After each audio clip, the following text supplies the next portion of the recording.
It was a hearing that has become routine in Baltimore.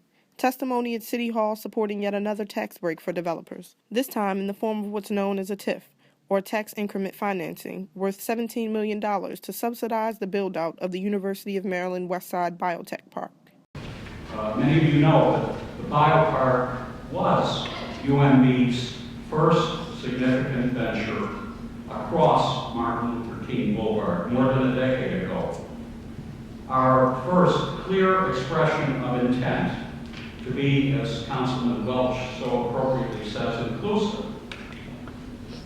But it wasn't our last. A TIF allows developers to use future property taxes to finance construction costs. Over the years, the city has awarded hundreds of millions of dollars in TIFs to finance primarily downtown development, but not all agreed with the idea. Some testified, stating that developers have shown little interest in investing in the community and that the tax break would do little to alleviate the entrenched poverty affecting the surrounding neighborhoods.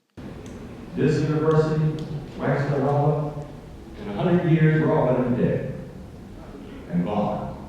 They'll still be here, but they'll expand the usage because what they're trying to do is whitewash the whole street and then reclaim the property. This is happening now. This is not nothing new. I need to say that because people said to me, well, you're going to walk away from $1 million. We don't care. I feel more empowered because Black Lives Matter and Black businesses.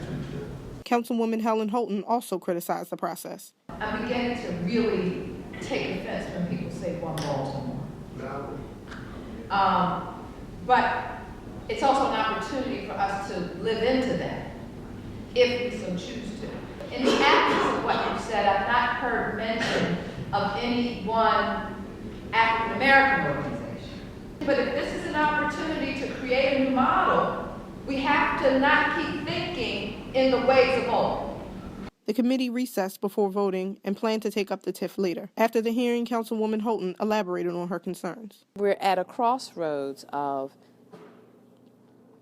looking at